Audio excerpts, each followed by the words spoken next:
content ecosystems worldwide, app updates, Oscar nominees, AutoRip by Amazon, and My Nest, now climate app for Mac. It's Friday, January 11th, 2013, and this is iWake. I'm Tim Chaten, and this is what's going on in the Apple world today. Good morning, everyone, and welcome to another edition of iWake. Before getting into the news today, I just had a tip to share with you all. Many people have been wondering, what is all this data on my iPhone or iPad in the Other tab?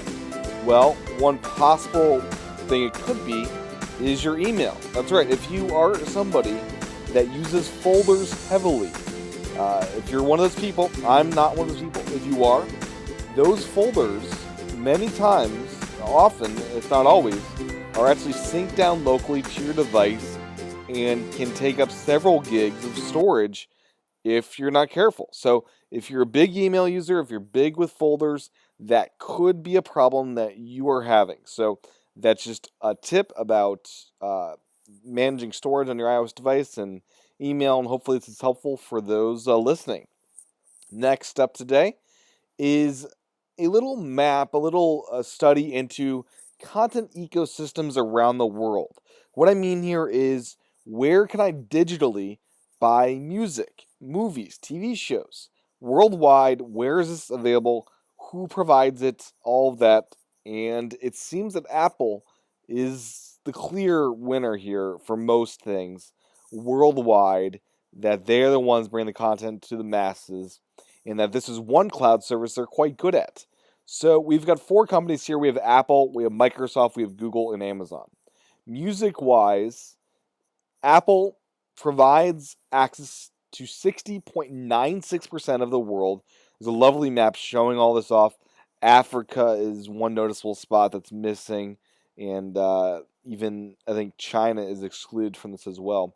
But 118 countries for Apple. The next leader up is, surprisingly, Microsoft at 16%. So Apple's all the way up at 60, dropping down to Microsoft at 16 at 22 countries.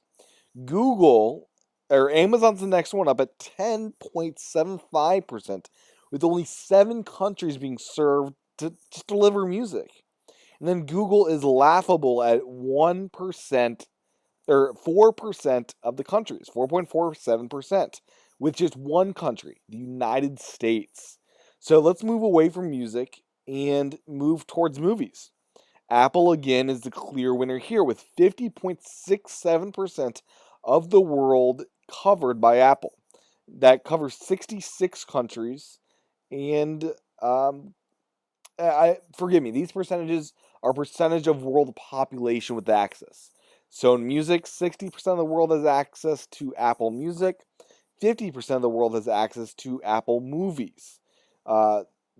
Next up is, once again, Microsoft is second, which is a huge surprise for most people. Microsoft has 20 countries with access to this. Following up is Google with 10%, which beats out Amazon, surprisingly. And Amazon is a laughable 5.35% with just 2 countries. United States and what appears to be Ireland or the United Kingdom. It's up in that area. So next is TV shows.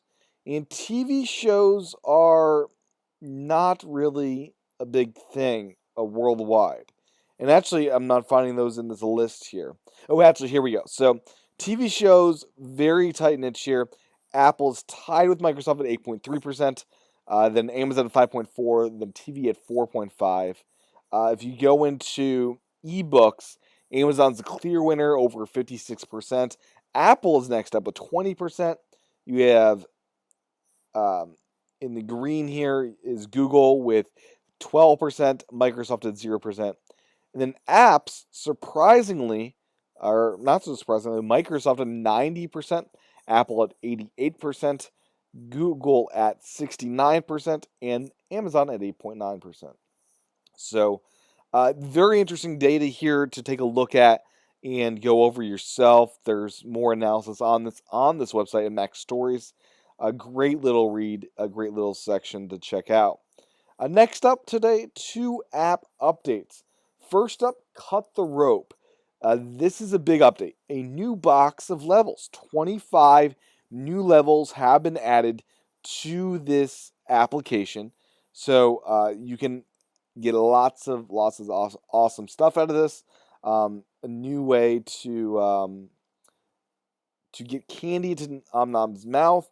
So they've added a steam, basically, to transport your character and to do cool things.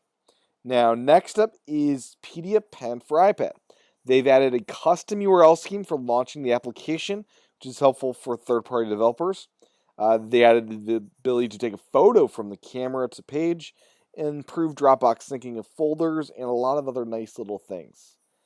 So with that said, next up, Oscar nominations. It is the Oscar season. That is coming up, and some notes about the nominations. Lincoln is the clear winner as far as nominations, 12 in total, making it a big favorite for Best Director, Best Picture, and Director. I'm following these notes that Arthouse Cowboy did. Moises Chu-Young, who does 5x5 shows. Life of Pi is a close second with 11 nominations. Skyfall was loved by the Oscar nominations here. It's the most nominated James Bond film ever. So that's of note. It seems that there were some snubs this year. Superhero movies got completely knocked out of this. Spider-Man, Dark Knight Rises, and just didn't get anything. And that means Christopher Nolan didn't get even a nomination for any of the Batman films, which is a travesty, I think. Avengers just got one nomination for visual effects. Cloud Atlas got shut out completely. I thought makeup would be a shoo-in for them, but evidently not. As far as other things going on, what else is there of note? I thought that Looper should have had some nominations. No nominations there. I was sad Prometheus only got a single nomination. In sound-wise, there were some messed up things going on there. Brave and the Hobbit, sound mixed and edited in Dolby Atmos. A brand new sound format that is, quite frankly, unbelievable, remarkable, and a lot of work to put together. It's 84 channels, I believe, and over your head. And both Brave and the Hobbit, who used this new format, got snubbed. They didn't even get a nomination in any of the audio categories. So, lots of things to note here. Check out the link in the show notes for more notes on the Oscars and for the complete nominee list. Very interesting things there. Next up and last up today is Amazon's AutoRip service.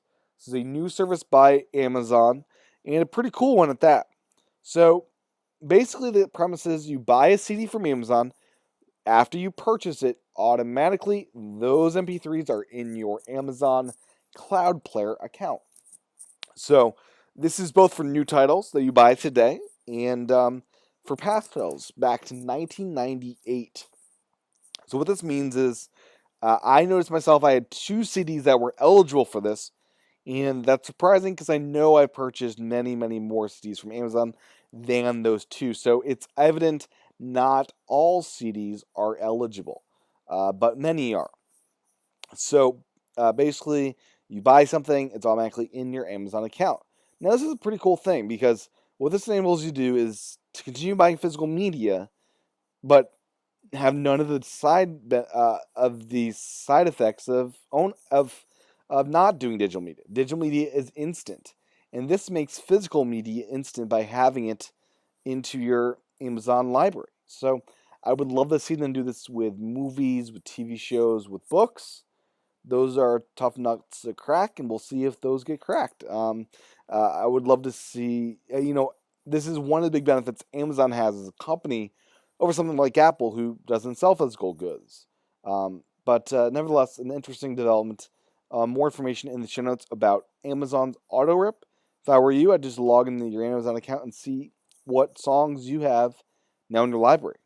So with that all said, thank you for tuning into today's episode of iWake. You can catch the show notes over at iWakePodcast.com.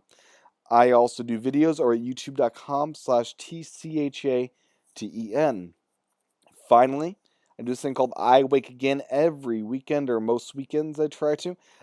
It's a longer discussion, interview, or monologue about a variety of topics. Information about this is available at iwakepodcast.com/again. With that, thank you for tuning in or listening to today's show. I will talk to everyone on Monday. Getting subscribers this weekend. Have a good weekend. Talk to you guys soon.